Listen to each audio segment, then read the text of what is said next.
commissions techniques sont mises en place pour adresser les principaux objectifs du Conseil d'affaires. Les recommandations concrètes et opérationnelles issues des 10 travaux des commissions seront transmises à nos gouvernements respectifs.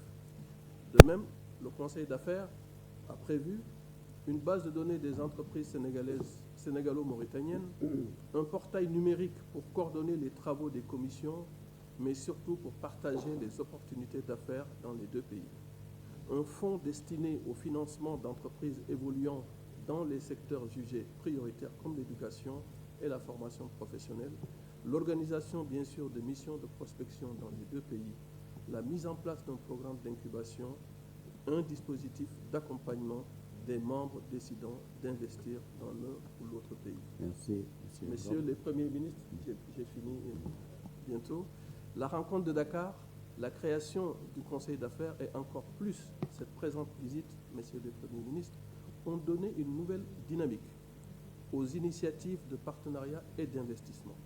J'ai moi-même, en tant que président de l'Organisation des professionnels du numérique, signé hier une convention avec mon homologue mauritanien en présence du ministre en charge du numérique, tout cela pour accompagner plus efficacement l'accélération de la transformation numérique de nos pays.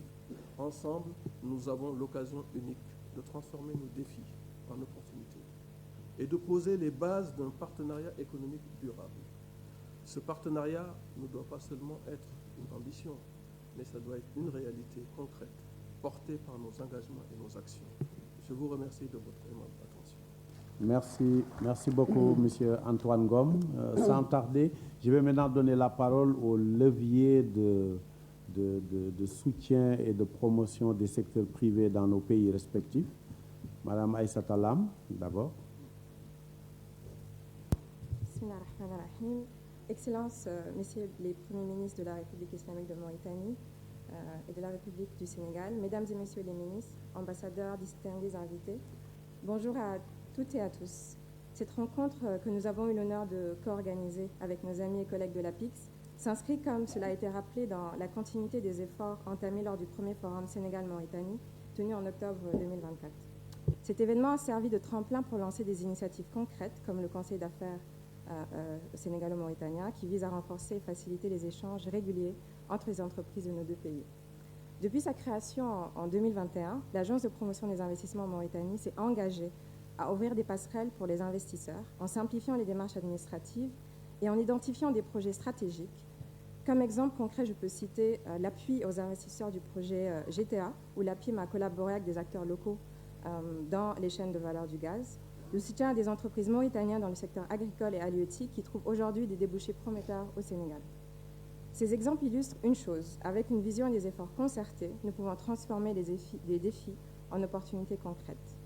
La Mauritanie affiche une dynamique économique en constante progression. En 2023, avec un PIB de 10,45 milliards de dollars, la part des IDE s'élevait à 873 millions de dollars, alors que les IDE étaient en chute de manière globale. En 2024, 4116 nouvelles entreprises ont été créées et les projets agréés au Code des investissements étaient d'un montant de plus de 1,3 milliard de MRE, avec 305 emplois directs prévus, dont 70% sont constitués de projets portés par le secteur privé national. Notre stratégie nationale, alignée également sur les objectifs de développement durable, repose sur un climat des affaires en constante amélioration, avec des réformes ciblées, notamment un nouveau Code des investissements approuvé en décembre dernier, des régimes incitatifs, avec des régimes incitatifs alignés à nos secteurs prioritaires. La diversification économique, avec les énergies renouvelables, l'hydrogène vert et l'agriculture, qui représentaient en 2023 5,2% du PIB. Parallèlement, nous encourageons la transformation locale pour une plus grande valeur ajoutée. Et finalement, un partenariat public-privé dynamique, qui est un levier essentiel pour concrétiser nos ambitions. La Mauritanie, riche de ses ressources halieutiques et agro-pastorales, offre un potentiel unique pour des projets conjoints, comme cela a été mentionné, le développement de joint venture entre nos deux pays. Des entreprises sénégalaises collaborent déjà avec des acteurs locaux pour maximiser ces opportunités. Ces exemples doivent nous encourager à investir davantage dans ces secteurs porteurs et accompagner évidemment les PME et les femmes, comme ça a été rappelé par ma chère sœur Leïla. C'est ici que réside notre responsabilité collective et aussi l'engagement de structures comme l'APIM et l'APIX, créer un écosystème favorable où chaque secteur, quelle que soit et chaque acteur, quelle que soit sa taille, peut contribuer et bénéficier de cette dynamique régionale. Pour que nos ambitions prennent forme, l'APIM et l'APIX travaillent main dans la main pour assurer une meilleure synergie des politiques d'investissement entre nos deux pays. À cet égard, je tiens à réitérer mes remerciements au DG de l'APIX et à toute son équipe pour une collaboration exemplaire. Donc, les relations entre nos deux pays, bien qu'importantes et prometteuses, restent vraiment en deçà de leur potentiel et c'est vraiment notre rôle d'impulser de cette collaboration pour accroître les chiffres des échanges commerciaux. Mesdames et messieurs, cette table ronde n'est pas simplement une opportunité de discussion, mais également un engagement collectif pour bâtir un futur commun. Donc, au nom de toute l'équipe de l'APIM, je réitère notre engagement à continuer à travailler aux côtés de l'APIX et tous les acteurs présents pour garantir une meilleure intégration économique, moteur durable de croissance et prospérité pour nos deux pays. Merci beaucoup. Merci beaucoup. La parole maintenant à M. Bakary Sega Bathily. Merci. Excellences, Monsieur le Premier ministre de la République du Sénégal, Monsieur le Premier ministre de la République islamique de Mauritanie, Mesdames et Messieurs les ministres, Madame la Directrice générale de l'APIM, Mesdames, Messieurs les coprésidents du Conseil d'affaires sénégalo-mauritanien, Mesdames et Messieurs les représentants du secteur privé, distingués invités en vos rangs et qualités. C'est avec une immense gratitude et un grand honneur que je m'adresse à vous aujourd'hui pour célébrer les relations solides et fraternelles qui unissent le Sénégal et la Mauritanie. Ces relations enracinées dans une histoire commune et une proximité sociologique et culturelle constituent aujourd'hui le socle d'une coopération ambitieuse et bénéfique tournée vers l'avenir. Nos deux nations, liées par les défis partagés et une vision commune du développement durable, ont su tirer profit de leur atout géographique et de bon voisinage pour en faire une opportunité stratégique aujourd'hui fort enviable à l'échelle internationale. Si les partenariats fructueux dans divers secteurs clés tels que l'agriculture, la pêche, l'énergie et les services témoignent de cette belle synergie d'action entre nos deux pays, il nous faut également convenir que le potentiel économique qui s'offre à nous reste largement sous-exploité, malgré un volume d'échanges commerciaux s'élevant à 67 milliards de francs CFA en 2023. À titre d'exemple, en 2023, nos deux pays ont affiché une demande globale de plus de 2,6 millions de tonnes de riz et de maïs, selon les statistiques de la FAO. Mais derrière ces chiffres se cache une réalité qui interpelle notre conscience collective. Nos productions locales ne couvrent qu'une fraction de nos besoins. Cela signifie que nous devons encore importer des volumes conséquents pour nourrir nos populations. Face à cette situation, nos deux nations ont une responsabilité historique, celle de réduire ensemble notre dépendance aux importations. Nous devons travailler main dans la main pour augmenter significativement nos productions locales, qui sont des cultures vitales pour nos économies et l'équilibre nutritionnel de nos populations. Pour ce faire, nous devons relever les défis qui se présentent à nous. Le défi des superficies cultivables en mobilisant davantage de terres agricoles, en veillant à une utilisation durable de nos ressources naturelles. Cela nécessitera des efforts concertés pour aménager les terres irriguées, optimiser l'utilisation de l'eau et adopter des pratiques agricoles innovantes. Le défi des investissements, car une transformation profonde de notre agriculture exige des investissements publics et privés accrus dans les infrastructures, les équipements, les semences de qualité et les intrants agricoles adaptés. Le défi de la coopération technique qui implique que nos chercheurs agronomes et agriculteurs partagent leur savoir-faire et leurs innovations pour maximiser les rendements. Le projet gazier Grand Ortum Armeim est une illustration parfaite de ce que nous pouvons accomplir ensemble. Symbole d'une union fraternelle de nos efforts pour valoriser les ressources communes au bénéfice de nos deux nations sœurs, ce projet incarne une vision partagée d'une croissance inclusive et durable. C'est également l'occasion de magnifier les échanges bilatéraux stratégiques sur le secteur de l'énergie menés sous l'égide de son Excellence M. Mohamed Ould Khaled, ministre de l'Énergie, du Pétrole de Mauritanie, et de son Excellence M. Birame Souleye Diop, ministre du Pétrole et de l'Énergie des Mines du Sénégal. Ces échanges, marquant une étape symbolique dans notre coopération, ont permis de bâtir des accords ambitieux qui réaffirment la volonté partagée entre la Mauritanie et le Sénégal d'édifier un avenir énergétique sûr, radieux et durable au bénéfice des populations et des générations futures.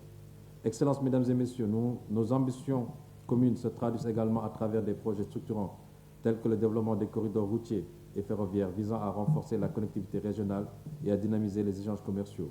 Ces infrastructures, bien que de simples investissements matériels, sont des ponts vers un avenir intégré et prospère pour nos nations.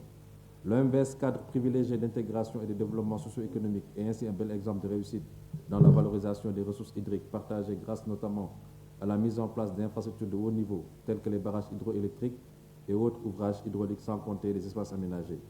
Il est possible et surtout crucial d'aller plus loin en développant la navigabilité du fleuve Sénégal, créer un véritable corridor maritime. Ce corridor, avec des infrastructures hydrauliques et portuaires adaptées, devrait entraîner une baisse du coût des transports, dynamiser le commerce et rendre nos ressources naturelles plus compétitives à l'échelle internationale. Pour atteindre ces objectifs, il est primordial de repenser le modèle économique des projets conjoints et de permettre à nos secteurs privés de jouer pleinement leur rôle, notamment à travers des partenariats publics-privés.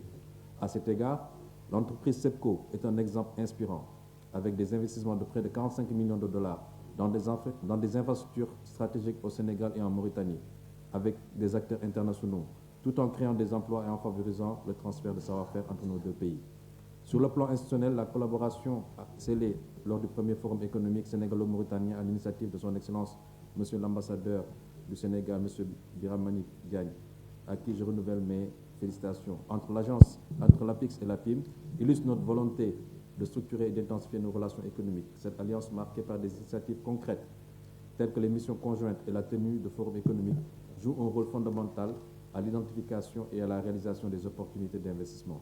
Je tiens également à saluer la création du Conseil d'affaires sénégalo-mauritanien, une initiative majeure qui réunit des chefs d'entreprise de renom de nos deux pays. Ce conseil constitue un catalyseur essentiel pour renforcer les échanges commerciaux, promouvoir les investissements et établir un cadre réglementaire adapté à nos ambitions. Il est impératif cependant de reconnaître ensemble les contraintes auxquelles nos secteurs privés sont confrontés et qui se déclinent notamment en termes d'accès limité au financement, d'insuffisance des infrastructures, d'inadéquation du cadre réglementaire et du déficit de collaboration entre le secteur public et le privé.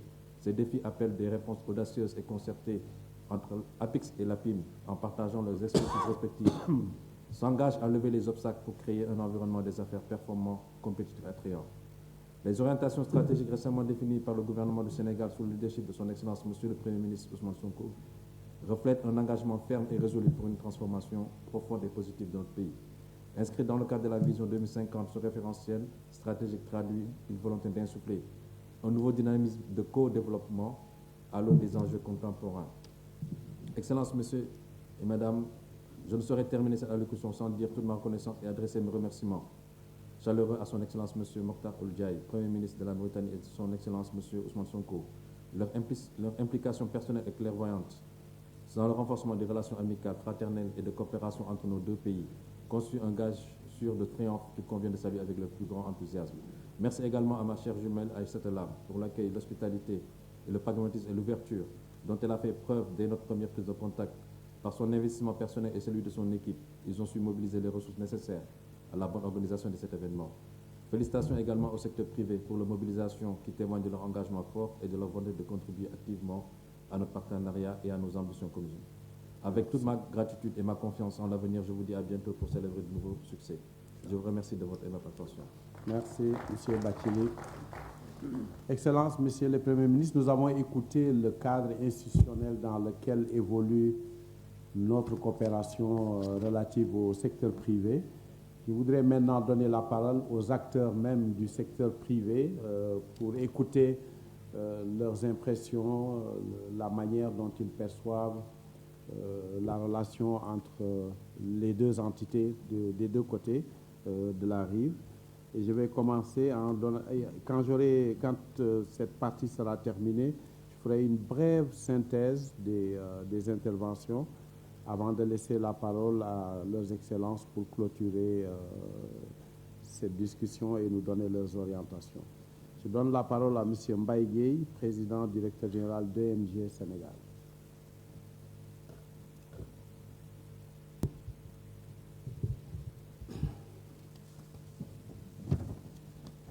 Merci beaucoup.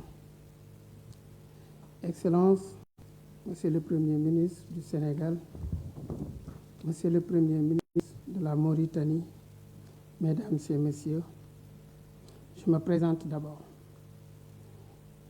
Monsieur Mbaye Gueye, EMG, fondateur et président du groupe EMG, qui a plusieurs activités diverses dans des domaines comme automobile, Éminence Motors sous garantie, la construction, Séné-Imo, la transit et logistique, GET, Industrie Finish Profile et l'aviation Diomil, une société de Bélarussie, Sénégal. La formation, c'est EMA, École de métiers de l'automobile. C'est un honneur pour moi de prendre la parole aujourd'hui, de faire partie de cette délégation du secteur privé qui accompagne notre Premier ministre Ousmane Sonko dans ce déplacement crucial pour renforcer les liens entre nos deux nations. Je tiens tout d'abord à remercier Son Excellence, Monsieur le Premier ministre du Sénégal, et Son Excellence, Monsieur le Premier ministre de la Mauritanie, de m'avoir convié à cette importante table ronde pour dynamiser les échanges économiques entre nos deux pays frères.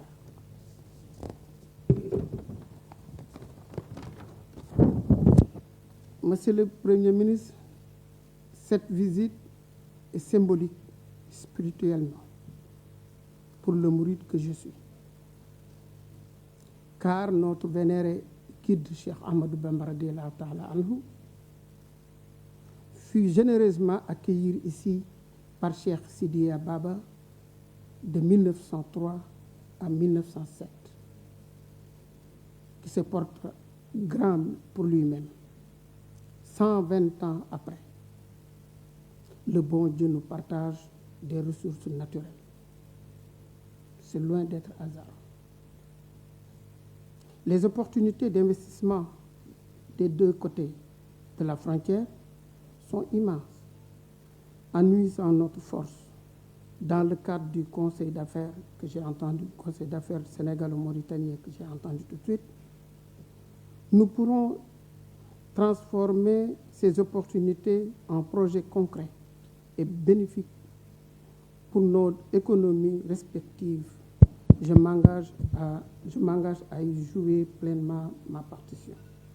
Enfin, permettez-moi de saluer les présidents patronats de Mauritanie et du Sénégal pour leur vision et leur engagement constant en faveur du développement économique régional.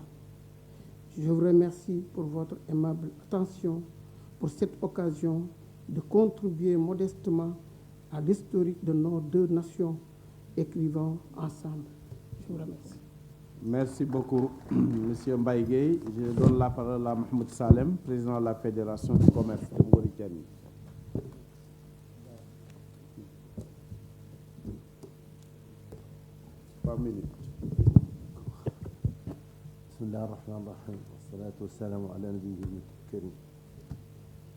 Excellences, Monsieur le Premier ministre, Excellences, Messieurs les ministres et chers collègues, membres de la délégation sénégalaise.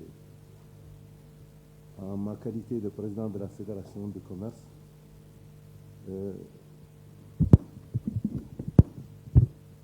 et étant très limité par le temps, je m'en vais tout de suite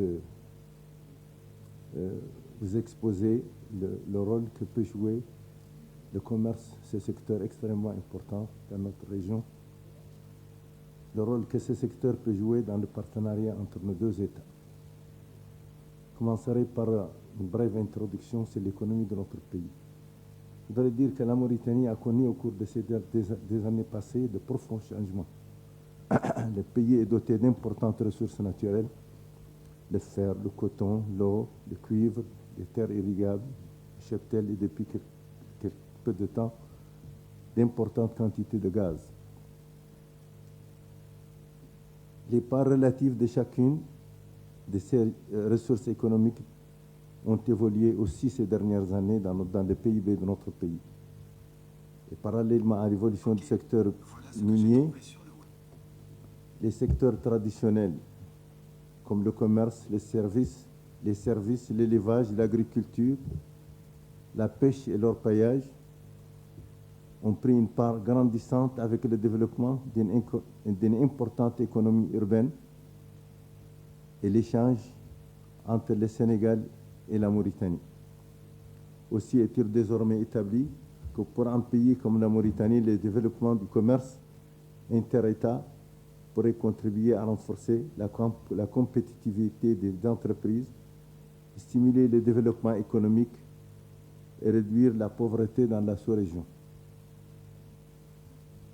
Au niveau des pouvoirs publics, comme à la Fédération du commerce, une volonté constante est affichée pour jouer au commerce le rôle qui se doit dans le domaine aussi bien économique que social, pour une coopération fructueuse entre les opérateurs de nos deux pays. Mais, certes, le développement du secteur du commerce fait face à des contraintes multiples liées à plusieurs facteurs dans la région, dont la désorganisation, la part importante de l'informel, la taille du marché, mais aussi liées au coût des facteurs de production dans nos deux États, les transports, les financements, les impôts, etc. Et les infrastructures nécessaires qui doivent être adaptées pour dynamiser le commerce. Certes, d'importantes réformes ont été réalisées, notamment dans les domaines législatifs et institutionnels, pour améliorer le fonctionnement des mécanismes du marché et promouvoir les investissements privés dans nos deux pays. D'autres sont en cours, en particulier au niveau de l'administration, de la fiscalité, des banques, des services portuaires, etc.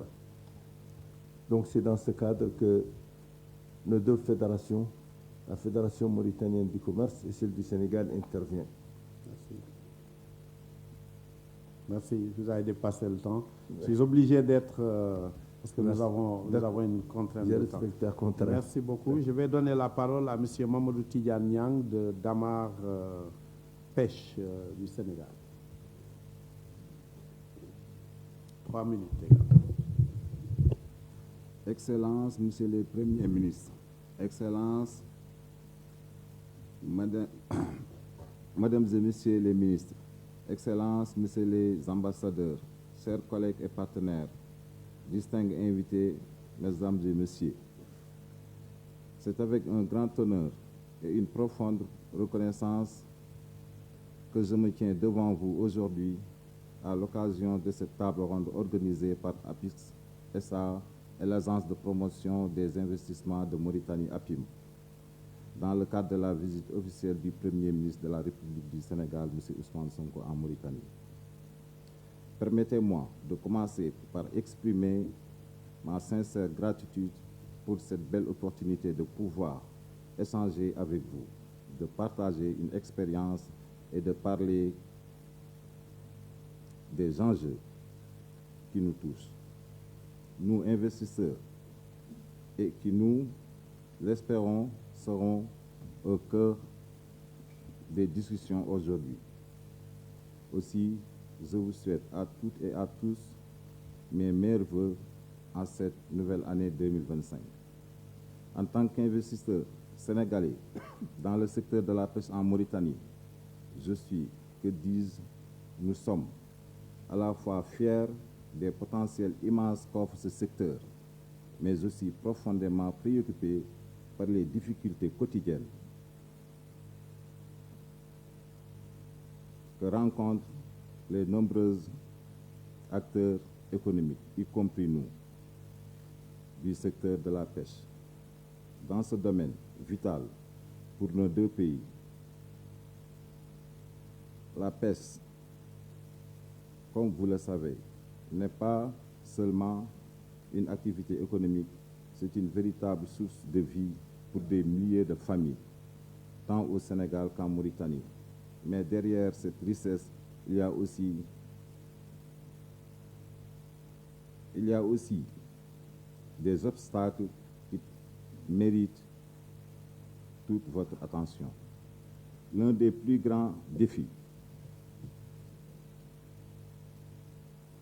auxquels nous faisons face en tant qu'investisseurs dans le secteur de la pêche en Mauritanie concerne l'immatriculation de nos entreprises et de nos matériels de pêche. Il est entièrement difficile, voire décourageant, de pouvoir inscrire nos pirogues et équipements à nos noms.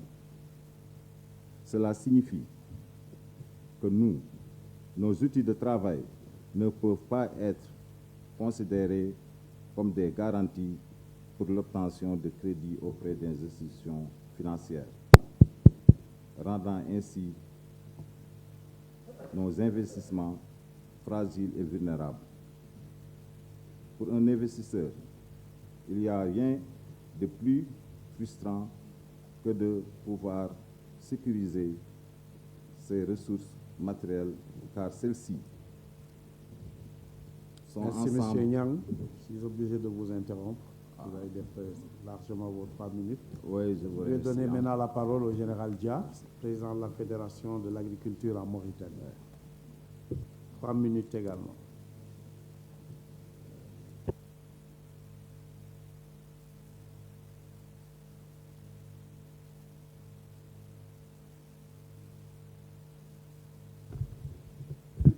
Excellence, Monsieur Mokhtar Ould Ndiaye, Premier ministre de la République islamique de Mauritanie, Mesdames et Messieurs,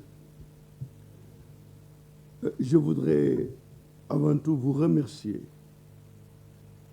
pour la coprésidence de cette table ronde d'importance majeure dont nous sommes sûrs qu'elle est en phase avec les ambitions de nos peuples socialement et humainement intégrés et qui n'attendent qu'une intégration économique véritable. Sur le plan agricole qui me concerne, ce problème revêt une importance majeure en raison du fait que nous partageons ensemble un même espace économique et social, un même environnement. L'intégration de nos peuples, de nos populations, cela va sans dire qu'elle est réelle, qu'elle existe. Si je me souviens du garçon de 10 ans que j'étais, quand je m'amusais dans le fleuve du Sénégal à côté de Bogué, avec mes camarades de l'autre côté, et que, fatigué de nager, on pouvait se retrouver à Bogué comme à Demet pour prendre nos repas, et ainsi la vie continue. Personne d'entre nous ne savait qu'il sortait de son pays. S'agissant de l'agriculture, précisément, vu en contexte international des plus difficiles et des plus instables, vu le fait que des pays qui ne se nourrissent pas d'eux-mêmes n'existent pas, vu le fait que la chance nous est donnée de partager cet espace, à nul autre pareil, je pense qu'il est indispensable et vital qu'on s'inscrive dans une logique qui va au-delà du discours pour enjamber les véritables problèmes qui se posent à nous sur ce plan-là.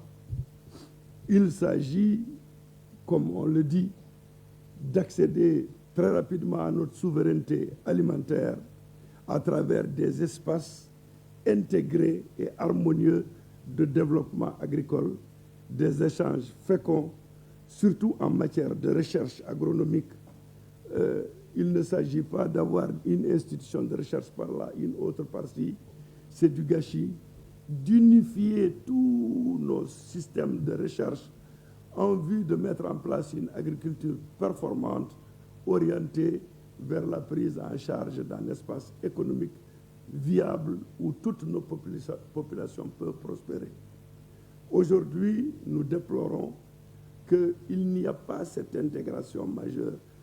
Quand je prends un petit exemple sur la lutte anti-aviaire, nous, on peut s'engager à lutter ici, alors que de l'autre côté, on n'est pas dans la même dynamique, alors que les oiseaux n'ont pas de patrie. Ils voguent de part et d'autre, et cela nous impose plus que jamais à envisager l'avenir en commun de façon suffisamment intégrée pour tout entreprendre. Par exemple, quand vous prenez les intrants agricoles, vous savez, les paysans sont comme partout ailleurs les mêmes.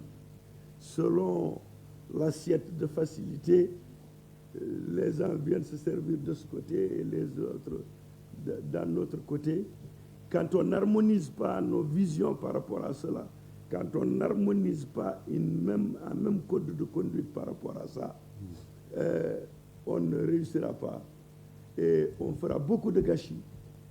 Alors qu'ensemble, on peut se retrouver sur le même plateau tarifaire, le même effort d'investissement pour que, même si l'on se sert au Sénégal ou en Mauritanie, en fait, on se sert dans les mêmes conditions et sur le même plan. Absolument. Et la technologie agricole, aujourd'hui, ne peut pas être soutenue par un seul pôle, par un seul pays. Mais ensemble, si nous conjuguons nos efforts, nous allons pouvoir innover, nous allons pouvoir créer, en mettant en place des systèmes d'irrigation, de fertigation, comment, où chacun d'entre nous peut bénéficier de l'effort et de l'expertise de l'autre.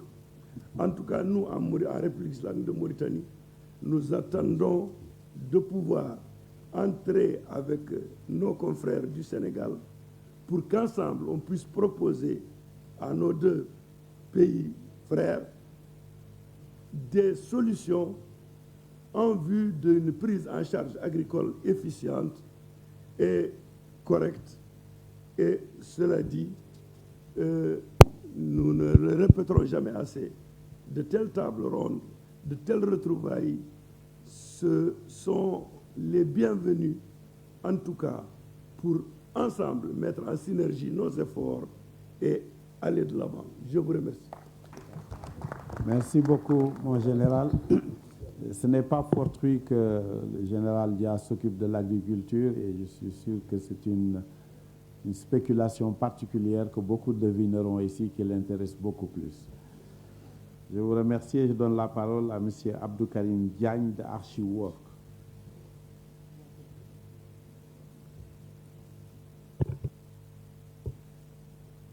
Excellence, Monsieur le ministre du Sénégal, Excellence, Monsieur le ministre de la Mauritanie, nous sommes honorés d'être parmi vous pour magnifier la relation cordiale et amitié entre nos pays. Nous évoluons dans le secteur du BTP et nous souhaitons des partenariats gagnants entre des entreprises de construction Sénégal et de la Mauritanie et surtout d'avoir des possibilités de financement et nous souhaitons vraiment d'être imprégnés dans certains de vos projets. On est très heureux vraiment d'être parmi vous et on vous remercie vraiment. On est là depuis certains temps, on n'a pas eu de difficultés dans le domaine du BTP. Donc c'était à ça, je prends part et vraiment je remercie à tout le monde. Merci. C'est Mohamed El-Ghadda, de Wafa Holding, please.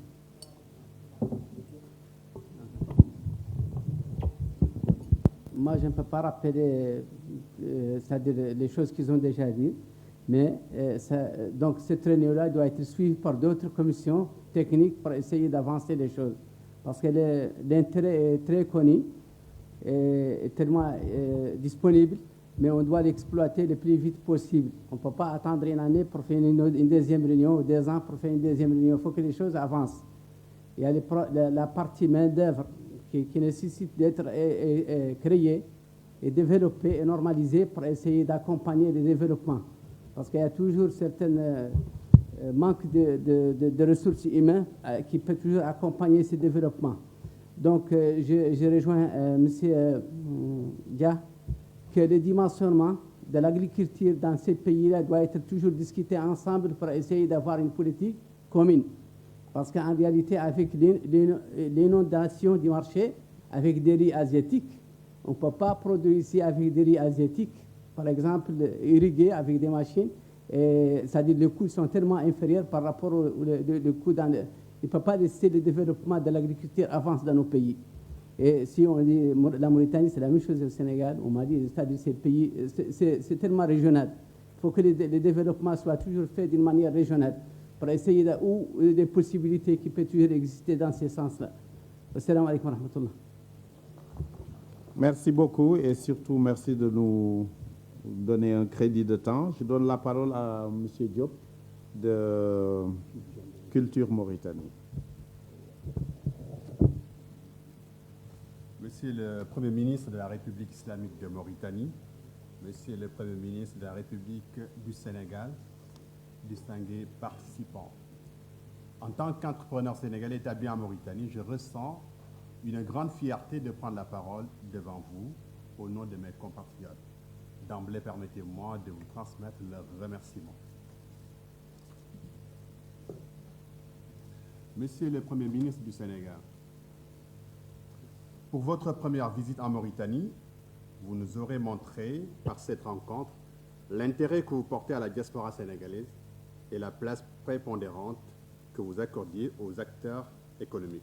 La diaspora sénégalaise en Mauritanie, pour le dire clairement, joue un rôle majeur dans le tissu économique du pays des millions de poètes. Du secteur primaire au secteur tertiaire, en passant par le secteur secondaire, surtout, les Sénégalais de Mauritanie sont partout présents et participent au dynamisme de celle-ci, bien sûr grâce aux opportunités de votre hôte du jour, leur offrant en l'occurrence.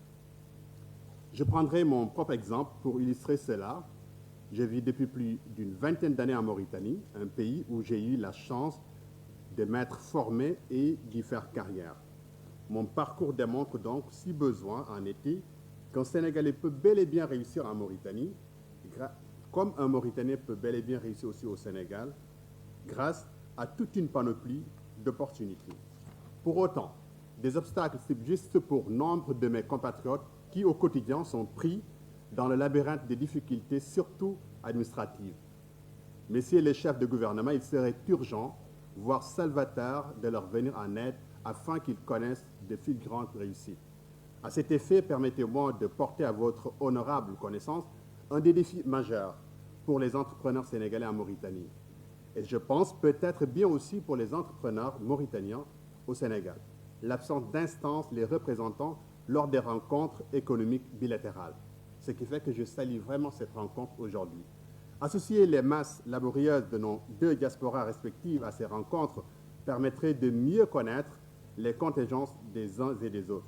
Les plateformes telles que la Commission mixte Sénégal-Mauritanie et autres sont vitales pour favoriser les échanges d'idées et l'élaboration de projets communs. Il est donc impératif d'y impliquer activement et la diaspora en général et les entrepreneurs en particulier pour plus d'inclusivité. En parallèle, un autre enjeu majeur concerne la formalisation des entreprises. Comme au Sénégal, une grande partie des entrepreneurs sénégalais en Mauritanie évoluent dans l'informel, ce qui les prive des avantages fiscaux et des incitations gouvernementales. Sachant que vous êtes, comme votre homologue mauritanien, des spécialistes en fiscalité, les entreprises sénégalaises établies ici, qui ont des situations fiscales modestes, souhaiteraient bénéficier de largesses pour mieux exister et participer pleinement au développement de ces pays frères. Pour conclure, alors, bien que la Mauritanie a mis en place un guichet unique permettant de créer une entreprise en 48 heures, il serait pertinent de continuer à simplifier ce processus, notamment en réduisant les formalités administratives, en particulier pour les PME. Merci. Parmi les difficultés, il y a aussi, je vais juste compléter cette partie, s'il vous plaît. Parmi les difficultés, il y a aussi la complexité des démarches administratives liées au titre de séjour. Beaucoup de Sénégalais éprouvent des difficultés à satisfaire des exigences telles que la fourniture d'un contrat de travail. De plus, pour les détenteurs d'une carte de séjour, son renouvellement oblige à recommencer l'ensemble des démarches avec la soumission de nouveaux documents est une attente parfois longue, ce qui perturbe non seulement leur activité, mais également leur accès aux services bancaires. Comme le temps, mon temps est fini, oui. Mais je voudrais juste évoquer la lenteur des traversées de part et d'autre de la frontière. Ça fait perdre beaucoup de temps, surtout aux transporteurs. Et je vous remercie. Merci beaucoup, monsieur. La parole à Mohamed Noueguet, 2 minutes.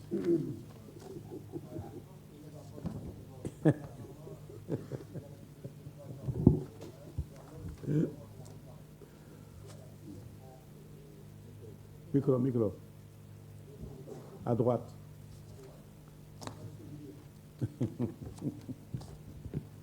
Bien.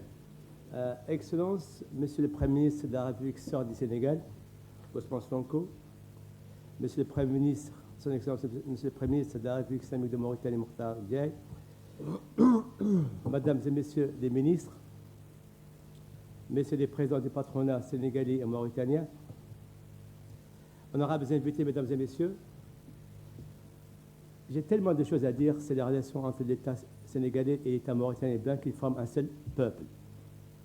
Mais compte tenu du temps, je serai limité à présenter une note sur le secteur bancaire mauritanien. Je me présente, je m'appelle Mohamed Ouegad, je suis le président du groupe AON. Abdellah Ouegad, c'est un groupe qui a été créé dans les années 50 par mon père, Abdellah Ouegad, Allah yarhamou, que Dieu son âme.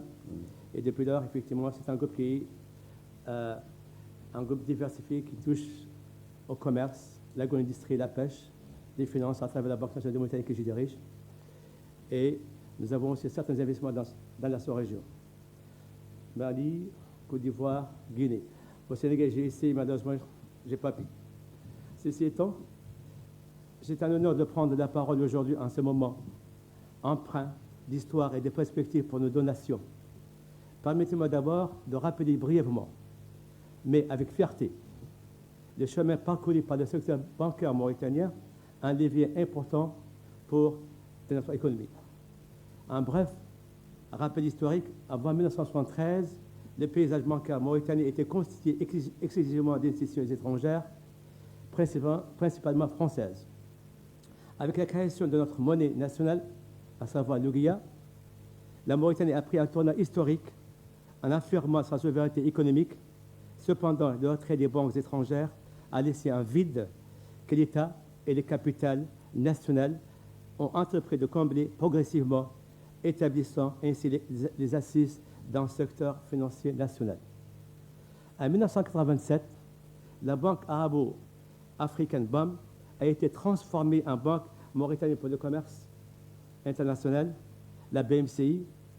En 1989, deux banques ont fusionné, à savoir la BIMA, la Banque nationale pour la Mauritanie, qui était une filiale de la BIAO, et la SNB, la Société mauritanienne des banques, qui était une filiale de la Société générale, ont fusionné en 1989 et ont donné naissance à la Banque nationale de Mauritanie que j'ai déjà aujourd'hui. Cette transformation, portée par une vision audacieuse et un engagement sans faille des figures comme Feu Sidi Mohamed Abbas et mon dauphin père, Abdellah Ouegad, a marqué un tournant décisif. Le secteur privé est devenu le moteur du développement bancaire soutenant la résilience économique nationale. Avant la privatisation, l'État injectait des fonds importants pour soutenir les banques en difficulté. Je dirais toujours, pas souvent, toujours plutôt. En revanche, depuis son désengagement du secteur financier, les banques contribuent de manière substantielle aux recettes du Trésor public. Un secteur renforcé et modernisé au cours de ces 5 dernières années, des réformes profondes ont été entreprises par l'autorité de tutelle, à savoir la Banque centrale de Mauritanie, pour moderniser le secteur bancaire. 1. Renforcement de la supervision bancaire garantissant une stabilité accrue, création d'un marché d'échange interbancaire favorisant la transparence et l'efficacité, modernisation des moyens de paiement intégrant des systèmes de compensation modernes et, dernière, la promotion d'une inclusion financière permettant à davantage de citoyens mauritaniens et d'entreprises d'accéder aux services bancaires. Ainsi, à la fin de 2023, le secteur bancaire mauritanien compte 17 établissements de crédit, dont 3 à capitaux étrangers, réunis dans une association, à savoir l'Association professionnelle des banques mauritaniennes, l'APBM. C'est la période de 2020 à 2023, le secteur a bénéficié d'un environnement macroéconomique favorable, marqué par une forte progression des comptes bancaires, passé de 481 000 comptes à 1 630 000 comptes, grâce aux efforts d'inclusion financière et au développement des paiements mobiles. Les dépôts bancaires ont augmenté de 64% pour s'élever à plus de 3 milliards de dollars. Parallèlement, les crédits ont progressé de 48%, atteignant plus de 2 milliards de dollars et traduisant une injection supplémentaire de plus d'1 milliard de dollars. Ces évolutions témoignent d'une amélioration significative et de la solidité du secteur bancaire au cours de ces 5 dernières années. Cette situation a conduit à une contribution significative au financement des projets structurants pour l'économie mauritanienne, incluant à titre illustratif et non exhaustif de soutien à l'extension des infrastructures aéroportuaires. Monsieur le Premier ministre, je tiens à vous rappeler que l'aéroport où vous avez atterri il y a 2 jours a été financé par les banques mauritaniennes et construit par une entreprise nationale mauritanienne, l'aéroport de Nouakchott. Ainsi que des soutiens Mohamed, dans les secteurs... C'est fin, c'est Oui. juste un petit programme, monsieur, Okay. Cher ami. Je vous remercie. Alors, à titre, bien sûr, aussi des soutiens dans les secteurs halieutiques et agricoles, en avenir commun. Notre trajectoire, bien que distincte, partage des défis et des ambitions communes. Le secteur bancaire constitue un levier crucial pour promouvoir collaboration mutuellement bénéfique à même de soutenir le développement durable de nos nations.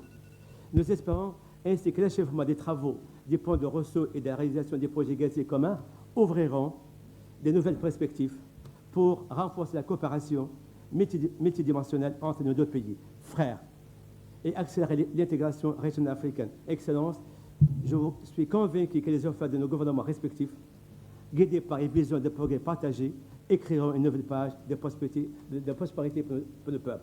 Je vous remercie. Et je tiens à vous dire que je suis sénégalais. Voilà. Parce que j'ai vécu à Rosso et j'ai traversé le fleuve en agent, comme le général Chafra Dia. Merci beaucoup, cher Mohamed. Très intéressant sur l'évolution bancaire. Nous avons encore 2 prises de parole avant que leurs excellences puissent nous donner leurs orientations sur les différents thèmes qui ont été abordés. Et je donne la parole à mon frère Tijani Ben Hussein, PDG de Star Group. Merci. Excellences, Messieurs les Premiers ministres, je voudrais d'abord souhaiter la bienvenue à Monsieur le Premier ministre Ousmane Sonko en terre africaine de Mauritanie. Votre visite nous honore tous. Les Mauritaniens ont toujours choisi d'investir en Afrique, et particulièrement dans les pays de proximité immédiate, parce que l'Afrique est l'environnement que nous connaissons, et nous croyons en l'Afrique, et surtout aux besoins et à la nécessité de l'intégration africaine. Notre groupe Star Oil est présent aujourd'hui dans 10 pays africains, en Afrique de l'Ouest comme en Afrique centrale. Je dois personnellement témoigner et attester de la qualité de l'accueil qui a été réservé à nos investissements au Sénégal. Le groupe Star Oil, connu au Sénégal sous la dénomination des SOS Pétrole, a accompli les mêmes formalités que toute autre entreprise sénégalaise et a obtenu tous les agréments requis sans aucune entrave administrative ou frein à son activité. Aujourd'hui, nous sommes même fournisseurs à l'aéroport de Air Sénégal. Et nous poursuivons notre développement au Sénégal dans le respect de toutes nos obligations légales et réglementaires. De notre côté, nous développons en permanence la coopération avec de nombreuses entreprises sénégalaises auxquelles nous faisons appel pour des interventions en Mauritanie dans le secteur des équipements pétroliers, de l'informatique, des audits techniques et financiers et d'autres secteurs. Dans nos 2 pays, le pétrole, le gaz et les mines prennent une importance considérable.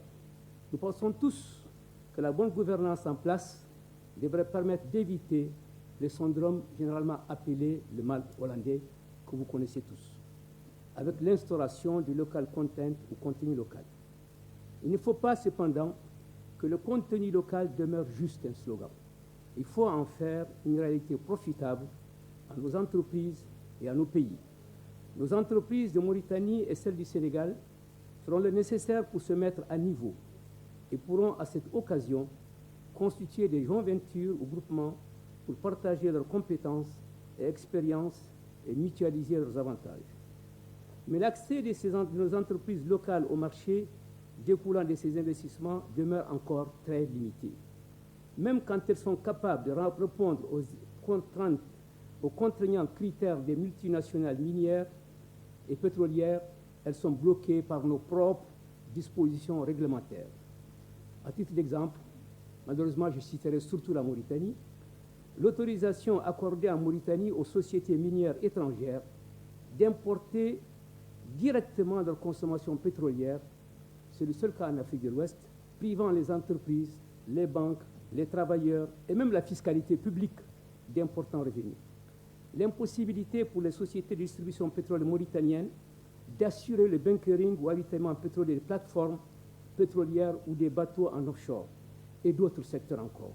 Par ailleurs, qu'avons-nous fait dans le domaine de la formation technique d'excellence pour pouvoir servir l'ensemble de ces entreprises?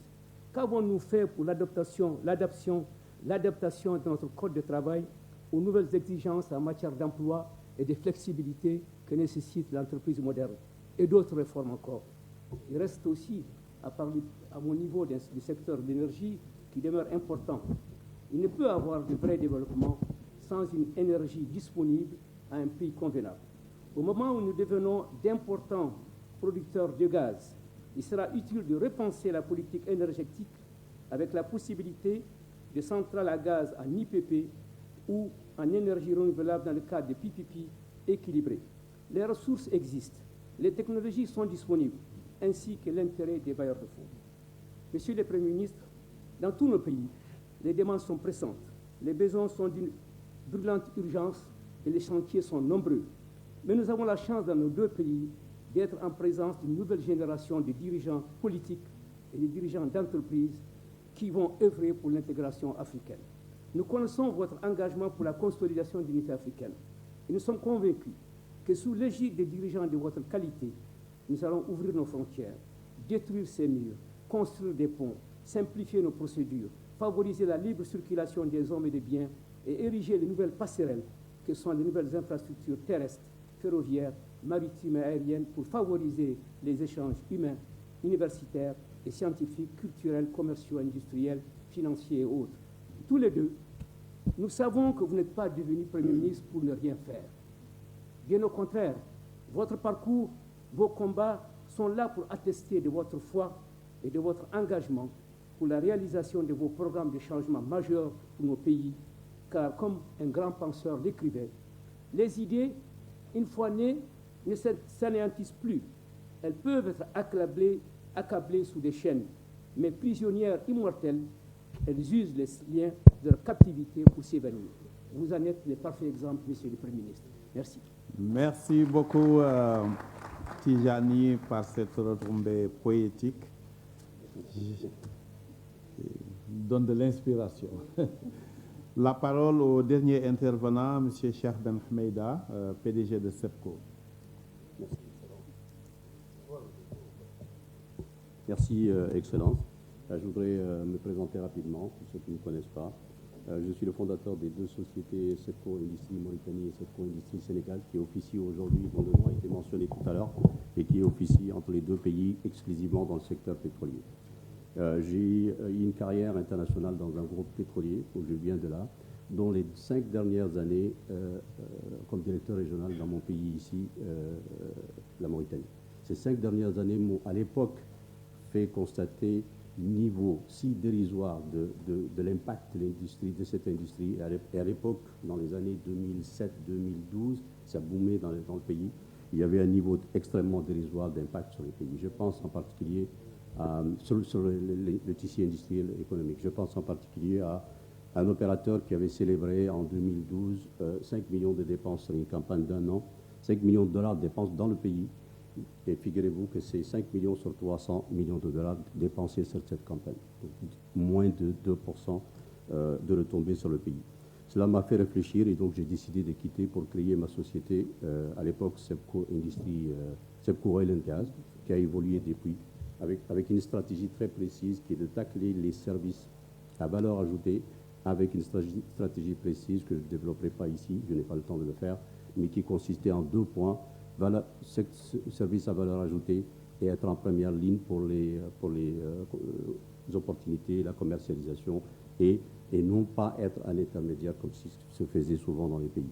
Cette société a évolué en 2 sociétés aujourd'hui parfaitement bien connues, où on totalise 200 emplois permanents sur les 2 pays, avec plus de 45 millions de dollars cumulés, mentionné tout à l'heure, cumulés d'investissements dans les 2 pays, avec fonds financé par le système bancaire local, aussi bien en Mauritanie qu'au Sénégal, mais aussi avec le concours des 2 agences de promotion. Nous avons bénéficié d'un concours de la PIM, mais aussi au Sénégal sur l'unité de traitement des bouts de forage sur le MOL 1 financés avec le régime de la PIX.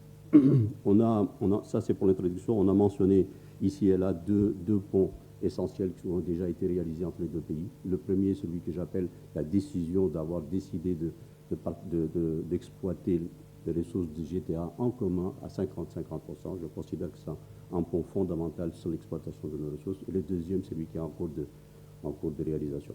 Moi, je parlerai d'un troisième qui est celui que vous êtes, Excellence, en train aujourd'hui de lancer, de réinitier, de consolider, qui est l'échange, la consolidation, l'optimisation des échanges commerciaux entre les deux pays.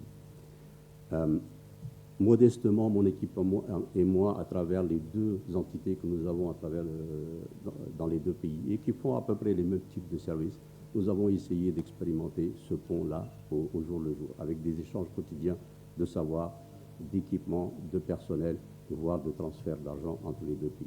Avec plus ou moins de succès, plutôt moins que plus, parce qu'il y a beaucoup d'obstacles dans ce pont-là auxquels on doit faire face. Et je ne les développerai pas ici, mais la législation du travail ne me permet pas de faire travailler un Mauritanien légalement au Sénégal pour aider ma filiale de l'autre côté et inversement. Les TVA, je pense aux TVA pour compte, qui ne sont pas récupérables pour les entreprises d'un côté ou de l'autre. Je pense aux tracasseries douanières, je pense surtout au transport, qui à un moment donné a été abandonné par le transport routier, a été abandonné par les deux pays au profit d'une troisième partie, les camionneurs marocains qui pouvaient, eux, passer tout au long de l'année. Nous, avec mon équipe, en réfléchissant, nous voudrions promouvoir, et on le fait aujourd'hui, au jour le jour, on le fait dans les forums quand on fait des présentations, promouvoir ce qu'on appelle un contenu régional, et non pas deux contenus locaux, un contenu régional qui peut se pratiquer parfaitement dans le cas de la Mauritanie et du Sénégal, et en particulier parfaitement applicable à GTA. Ce contenu consisterait à créer des entreprises avec des capitaux mixtes et qui vont être soutenues par une législation spécifique leur permettant de se considérer locaux aussi bien au sens du contenu local mauritanien qu'au sens du contenu local sénégalais, qui leur permettrait d'être prioritaires sur les travaux à venir et en particulier les prochaines phases de GTA, et sans pour autant être exclusive, mais qui pourrait être... et ça arrangerait certainement d'ailleurs l'opérateur puisqu'il a obligation de dépenser à 50-50. Ça leur permettrait aussi d'échanger des ressources et moyens sans avoir à importer des équipements. C'est extrêmement compliqué pour nous et ça leur permettrait de mutualiser leurs efforts au lieu d'avoir une entreprise sénégalaise qui investit la même chose que moi ici en Mauritanie et vice-versa. Si on se mutualisait, on pourrait échanger entre nous. Merci. Ouais, juste en conclusion, ce contenu régional permettrait de créer des entités régionales à même de mutualiser leurs efforts et de maximiser les retombées sur les pays. Mais au-delà de ça, permettrait de créer des champions locaux capables d'intervenir dans la chaîne d'exploitation. Il y a aujourd'hui des ressources dans nos pays qui sont marginales et considérées sans intérêt pour les multinationales. Nous devons nous préparer à les exploiter. Mais il arrivera aussi un moment, y compris par les GTA ou autres ressources, il arrivera un moment où les multinationales vont abandonner des réserves résiduelles que nous devons nous préparer à exploiter pour le bénéfice de nos populations. Je vous remercie. Merci beaucoup, DG. Je pense qu'on peut applaudir l'ensemble des participants du secteur privé. Merci beaucoup. Il me reste, avant l'intervention de leurs excellences, messieurs les premiers ministres, à vous remercier chaleureusement pour les propositions et idées novatrices qui ont été déroulées ce matin. Je suis heureux, à la conclusion de nos échanges, de constater la convergence des opinions sur le besoin d'une intégration économique plus poussée dont les secteurs privés de part et d'autre seront les leviers. Pour cela, que nos dirigeants d'entreprises saisissent les opportunités de l'adoption de législation sur les contenus locaux, contenus régionaux, comme vous avez dit vous-même, qu'offrent les investissements massifs dans les secteurs de l'énergie, des mines et bientôt de l'hydrogène vert en ce qui concerne la Mauritanie, mais également de tirer profit de la mise en place de la ZLECAF, la zone de libre-échange, et le rôle que le Conseil d'affaires mauritano-sénégalais pourrait y jouer. Cela pour contribuer de manière plus réelle à l'élargissement et au développement de nos marchés qui restent encore étroits. Nous nous réjouissons de voir que des institutions bancaires mauritaniennes, des institutions dans le secteur de l'énergie comme Star ou comme SEPCO investissent déjà massivement au Sénégal et que d'autres entreprises sénégalaises investissent ici en Mauritanie, à l'instar de Damar Pêche ou de Culture Mauritanie. Je voudrais dire que nos États ont beaucoup délivré sur leurs engagements de supporter et d'aider au développement du secteur privé à travers différentes législations et offrent désormais un cadre de partenariat avec le secteur privé qu'il faut rendre opérationnel. Et je pense que ce qui a été dit ici va permettre d'être synthétisé et de proposer aux deux pays et poursuivre, comme l'a dit Rada tout à l'heure, de ne pas seulement se réunir une fois de manière épisodique, mais de faire des réunions de suivi régulières pour pouvoir mettre en œuvre les recommandations qui sortiront de cette table ronde. Monsieur le Premier ministre, je vous remercie et je crois que je vais donner la parole à son Excellence, Monsieur le Premier ministre du Sénégal, Monsieur Ousmane Sonko. J'aurais pu dire d'ailleurs que j'aurais rajouté un secteur supplémentaire parce que nous sommes en train de développer un think tank à l'échelle des deux pays qui permettrait également de supporter et de renforcer la réflexion sur ces différents sujets. Monsieur le Premier ministre.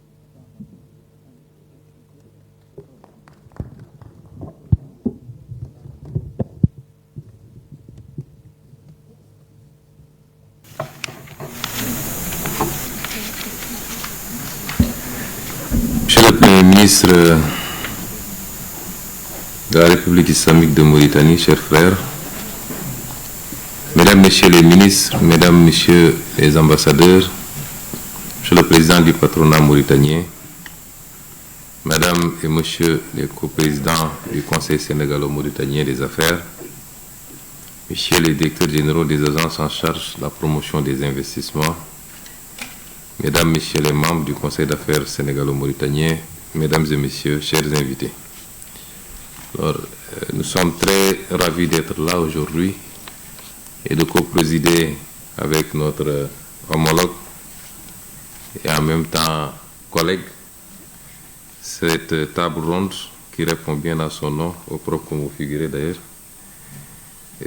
qui a planché sur les relations entre la Mauritanie sous l'angle des opportunités d'affaires, sur le plan économique et sous d'autres aspects qui ont été évoqués ici.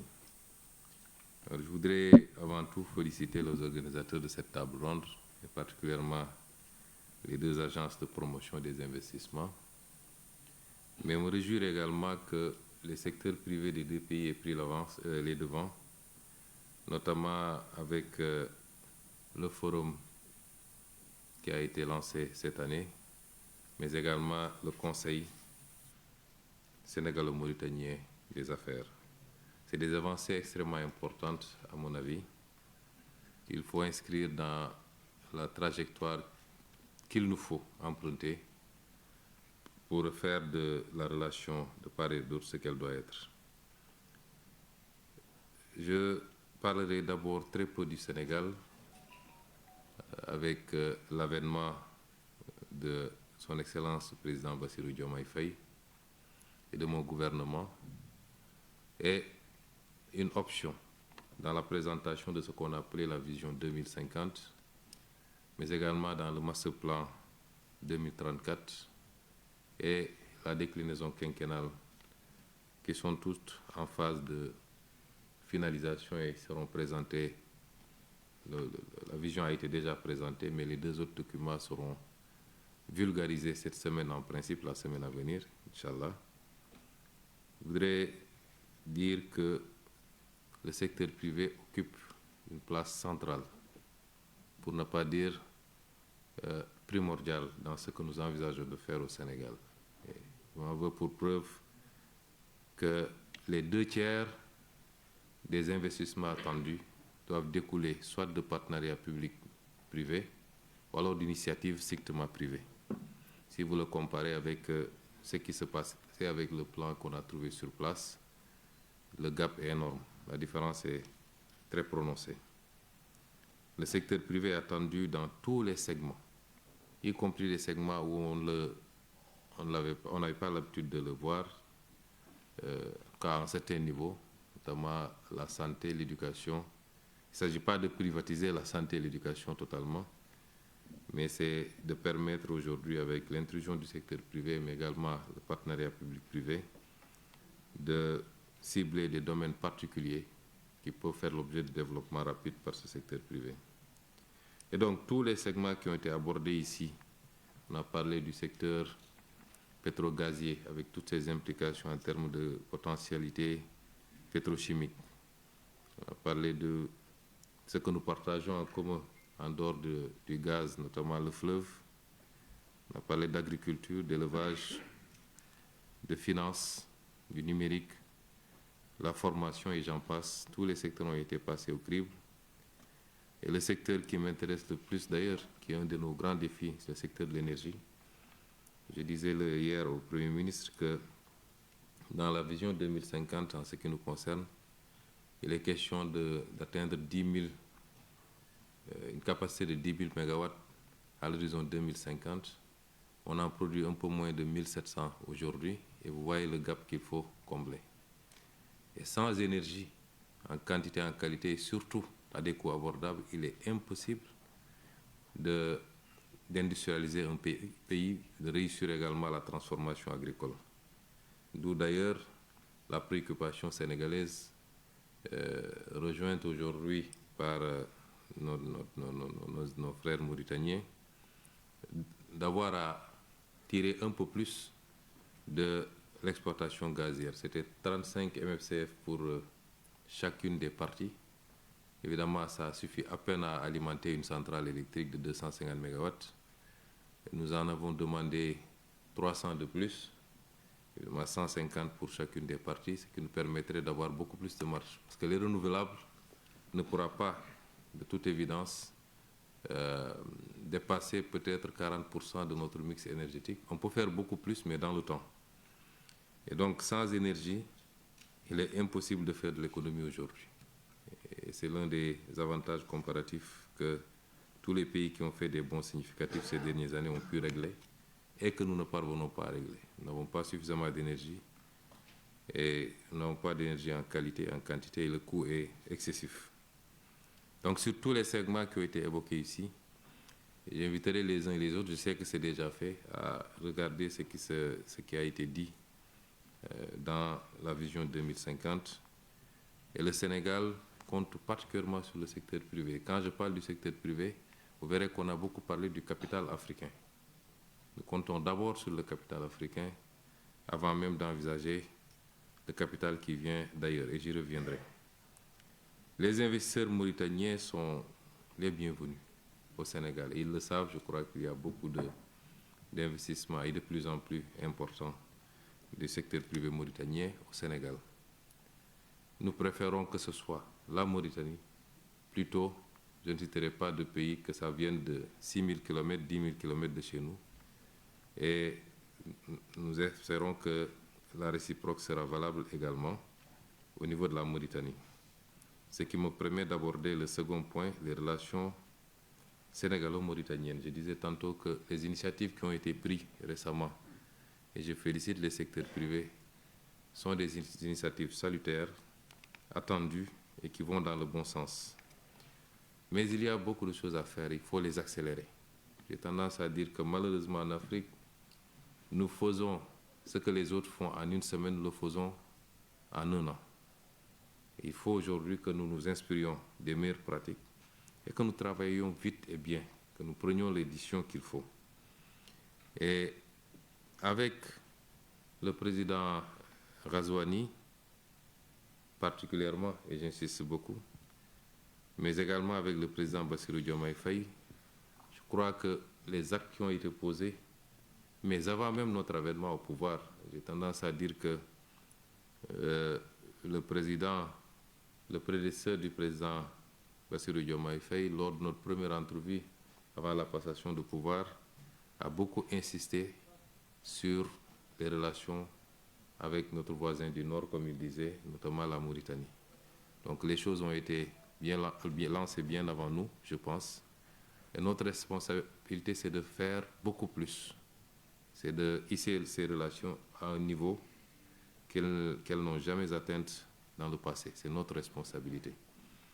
Et nous allons y travailler, puisque la volonté a été largement manifestée de part et d'autre. Mais dans la relation, comme nous disons, il faut beaucoup plus de Mauritanie au Sénégal et beaucoup plus de Sénégal en Mauritanie. Souvent, on dit que c'est deux peuples, c'est un seul et même peuple, mais deux États. Nous devons le matérialiser maintenant concrètement par ce que je dis, pas seulement en termes sociaux, socioculturels. Nous savons que, évidemment, et surtout particulièrement dans les zones frontalières, il est impossible d'imposer une barrière. La frontière n'existe pas pour ces populations. Mais il faut qu'au niveau des États, que nous puissions aller beaucoup, beaucoup plus loin. Et cette matérialisation va passer par une parfaite réciprocité. Tout ce qu'un homme d'affaires mauritanien peut faire au Sénégal, un homme d'affaires sénégalais doit pouvoir le faire en Mauritanie, dans les mêmes conditions, et vice-versa. Il faut qu'on puisse atteindre ce niveau-là, et pour cela, il faut que toutes les barrières soient levées. Toutes les barrières. Des exemples existent partout dans le monde et qui marchent très bien.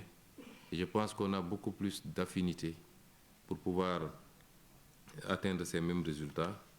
Et qu'aujourd'hui, quand on va se retrouver peut-être, Monsieur le Premier ministre, dans un an,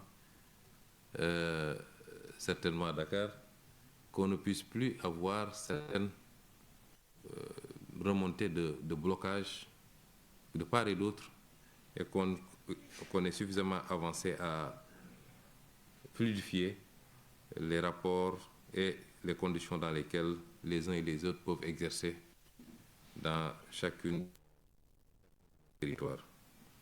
C'est extrêmement important parce que nos pays isolément ne peuvent pas constituer des marchés.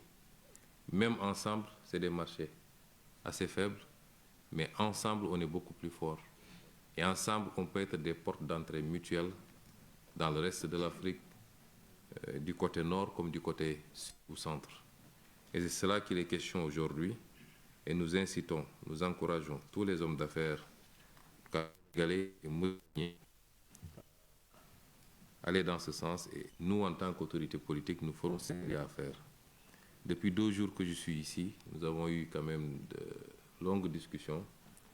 Beaucoup de problématiques ont été soulevées ici, des engagements ont été mutuellement pris de faire ce qu'il y a à faire, de travailler rapidement à faciliter les conditions d'exercice. Et ça me permet d'aborder le 3e et dernier point. J'ai parlé du Sénégal, j'ai parlé des relations entre le Sénégal et la Mauritanie. Je ne parlerai pas de la Mauritanie, Monsieur le Premier ministre fera aisément à ma place. Mais quels que soient les cadres que nous allons mettre en place pour que nos secteurs économiques puissent s'épanouir dans l'espace commun que nous allons constituer et dans ce cadre bilatéral que nous voulons le plus fort possible, il faudra également que nos opérateurs économiques puissent être accompagnés et protégés. Parce qu'ils n'ont pas encore les capacités et les épaules qu'il faut pour faire face à la concurrence qui peut venir de très loin quelquefois. Et nous avons besoin de cette concurrence, nous avons besoin de ces capitaux, d'où qu'ils viennent. Nous en avons besoin parce que notre secteur privé n'a pas encore totalement les capacités, notre secteur financier également, quand il s'agit d'investissements d'un certain volume, nous avons besoin des apports venant du monde entier. Mais il faut que ça se fasse dans l'intérêt de nos pays et dans l'intérêt également de nos secteurs privés. Les lois sur les contenus locaux, sur les contenus locaux sont extrêmement importantes. Je me réjouis de voir que du côté de la Mauritanie, une loi similaire a été adoptée récemment. Et je rejoins monsieur l'intervenant, en tout cas, qui a dit qu'il faut qu'on aille vers, monsieur Cheikh, qu'on aille vers quelque chose de plus compact. Je crois que hier, un accord a été signé d'ailleurs entre les ministres, les deux ministres de l'énergie, de l'énergie du moins des deux pays, pour aller dans ce sens-là, renforcer le cadre des contenus locaux et peut-être l'annexer un peu au traité d'unification dans le cadre de l'exploitation de GTA. Mais on peut aller beaucoup plus loin. Et je ne voudrais pas que ce qu'on est en train de faire dans le cadre de l'exploitation du gaz et dans le cadre de ce que nous partageons avec d'autres pays d'ailleurs, c'est-à-dire l'OMVS, que cela soit des exceptions. Il faut que dans tous les segments, nous puissions avoir le même type de collaboration. La pêche est un secteur, et je remercie encore une fois la Mauritanie pour son ouverture en acceptant toujours d'allouer des quotas aux pêcheurs sénégalais. Et nous en demandons beaucoup plus, Monsieur le Premier ministre, mais nous comprenons les contraintes et les contingences. Et j'en profite toujours pour insister aussi au niveau des opérateurs sénégalais au respect strict de la réglementation du pays d'accueil. Ça, c'est extrêmement important. Aussi bien sur les quotas de prélèvement, les débarquements obligatoires. C'est important également pour faciliter la relation, aussi bien pour les autorités mauritaniennes vis-à-vis de leurs propres contraintes et opinions, que pour nous-mêmes, autorités sénégalaises. Mais il faut que ces modèles réussis, il faut qu'ils soient généralisés à tous les autres segments de l'économie. Et dans ce qui nous concerne au Sénégal, je pense que les opérateurs ici présents peuvent témoigner qu'il y a tout le cadre qui a été mis en place pour faciliter la présence des opérateurs mauritaniens sans contrainte et sans discrimination par rapport aux opérateurs sénégalais, je pense. Mais il faut protéger ces secteurs-là. Les lois sur le contenu local, c'est important. Au Sénégal, on est en train de réfléchir et peut-être qu'on présentera une loi sur le patriotisme économique qui aménagera des exceptions par rapport à un certain nombre de partenaires privilégiés, certainement notamment la Mauritanie, mais il faut protéger nos économies. Nous ne pouvons pas nous ouvrir de manière sauvage. Les plus grandes guerres économiques aujourd'hui entre les grandes puissances sont des guerres économiques au sein de l'OMC parce que chacun protège en réalité à sa façon. Et nous, on vient nous dire que, comme disait l'autre, les Occidentaux ont compris qu'ils n'ont plus rien à gagner dans le protectionnisme, ils l'enlèvent du vocabulaire, mais ils le font autrement. Les quotas aux États-Unis, c'est une forme de protection. Les surtaxes, c'est une forme de protection. Et nous, on nous dit d'ouvrir sauvagement. Il faut aujourd'hui réfléchir sur des mécanismes certes souples, très intelligents, puisque nous avons besoin de capter l'investissement étranger, mais tout en protégeant nos économies locales par le biais des transferts de technologies notamment, mais surtout par l'exigence de joint venture avec les opérateurs locaux. Et beaucoup d'autres aspects qui viendront compléter les lois sur le contenu local. C'est vous dire, messieurs, dames du secteur privé, que nous comptons beaucoup sur votre participation. Avant, on nous avait fait croire que l'État devait tout faire. Des indépendances aux années 80, on s'est rendu compte que ça ne marche pas. On nous a imposé les privatisations, mais conçues, réfléchies pour le capital étranger particulièrement. Aujourd'hui, plus que jamais, nous sommes convaincus que le secteur privé doit porter le développement, mais il doit être le secteur privé d'abord national. Je disais tout le temps que je ne connais pas de pays qui se soit développé sans bourgeoisie nationale forte. Et ça, c'est nos options. Nous mettrons tous les cadres qu'il faut. Et je vois que la Mauritanie fait la même chose. Et dans le cadre de la jonction maintenant des initiatives, nous travaillerons à huiler les mécanismes pour que les secteurs privés, de part et d'autre, se sentent à l'aise et puissent contribuer à ces efforts de développement. Tout en vous félicitant une dernière fois pour cette initiative, je vous remercie pour votre aimable attention. Merci beaucoup, Excellence, Monsieur le Premier ministre. Donc, on notait au-delà de la réciprocité la nécessité d'accompagner et de protéger les investisseurs locaux et en mettant toujours en avant les intérêts des pays dans toute décision, y compris la discipline de renforcer les partenariats publics et privés.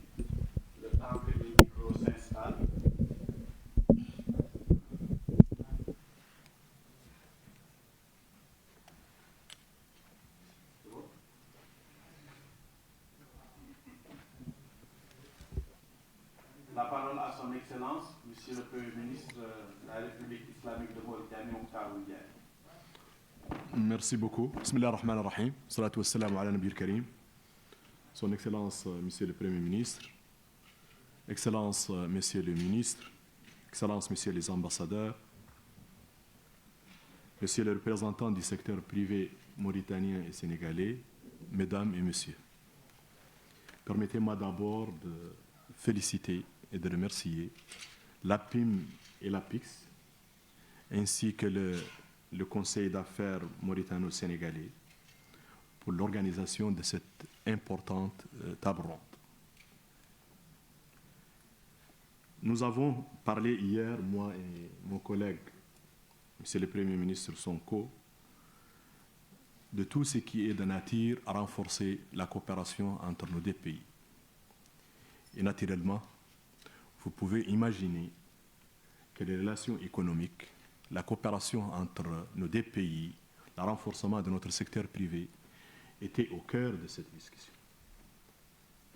Nous avons arrivé à un constat et une conclusion claire et partagée qu'il est temps, qu'il est devenu urgent, qu'il est indispensable de jeter les bases, de nouvelles bases d'une coopération économique et de renforcer les bases qui existaient entre nos secteurs privés. Et heureusement, nous pensons que nos pays disposent d'atouts importants dont je peux citer, vous l'avez tous dit, nos ressources et nos potentialités en énergie renouvelable, énergie gaz, hydraulique, le vent, le soleil, l'agriculture et l'élevage, la pêche et l'industrie, nos potentialités énormes et les opportunités pour asseoir une industrie de substitution de nos importations, une industrie compétitive et diversifiée, le commerce et l'investissement dans les zones économiques spéciales et les zones de libre-échange et les corridors commerciaux, notamment le corridor Nouadhibou-Nouakchott-Dakar. Donc les opportunités ne manquent pas. Nos gouvernements, et là aussi, Monsieur le Premier ministre et les chers frères, je suis sûr que je peux parler en votre nom. Et sur la base de tout ce qui a été dit aujourd'hui, tout ce qui a été évoqué, nous nous engageons à faciliter la tâche à notre secteur privé, en l'aidant à surmonter toutes les difficultés évoquées aujourd'hui et en mettant en place toutes les conditions nécessaires à son développement et à son épanouissement, notamment l'harmonisation réglementaire, la simplification des procédures, le développement des infrastructures transfrontalières, le développement des infrastructures indispensables pour le soutien à la croissance, l'accès au financement, l'application rigoureuse des lois sur les contenus locaux, et pourquoi non, d'unifier et de convenir ensemble un cadre commun pour gérer le contenu local dans nos pays.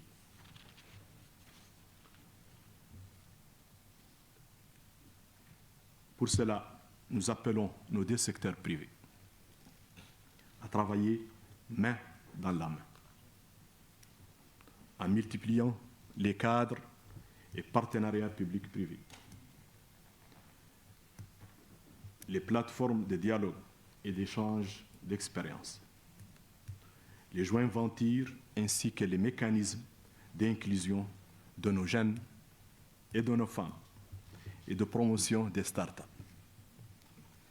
Je n'ai pas besoin de dire ici que le secteur privé sénégalais sera le bienvenu.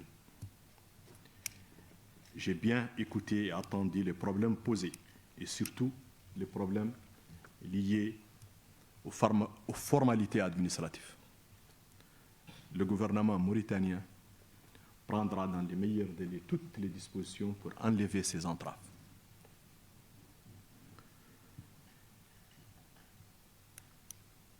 Je pense qu'ensemble, on doit faire preuve de disponibilité, de patience pour jeter, comme je viens de dire, les bases, parce que le débit est toujours difficile.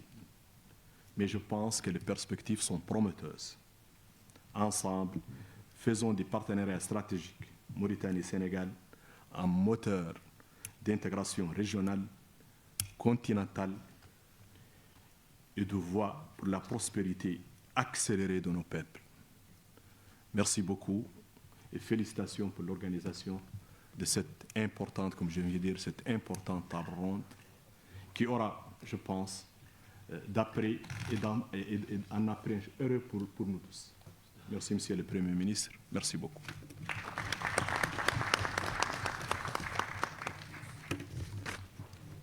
Merci beaucoup à tous et donc la séance est